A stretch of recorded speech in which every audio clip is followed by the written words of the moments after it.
วันที่ 11 สิงหาคม 2026 นี้คณะสภาการค้าชาวจีนต่างดาวประจำสปป.ลาวและสมาคมจีนนครหลวงวิจันทร์นำโดยท่านบุรพาสันติคงคาประธานสภาการค้าชาวจีนต่างดาวประจำลาวทั้งเป็นประธานสมาคมจีนนครหลวงวิจันทร์เข้าวางพวงมาลาและเซ็นปุ้มไว้อาลัยต่อการจากไปของสหายไซสมพรพรหมวิหารอดีตกรรมการกรมการเมืองศูนย์กลางพรรคประชาชนปฏิวัติลาวอดีตประธานสภาแห่งชาติแห่งสปป.ลาวที่ได้ถึงแก่มรณกรรมในวันที่ 8 สิงหาคม 2026 ผ่านมา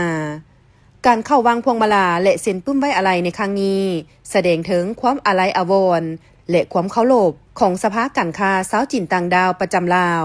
และสมาคมจีนนครหลวงวิจันทร์ต่อการจากไปของสหายไซสมพรพรหมวิหารทั้งสะท้อนถึงน้ำใจสายพัวพันอันดีและความผูกพันอันแน่นแฟ้นระหว่างประชาชนสองชาติ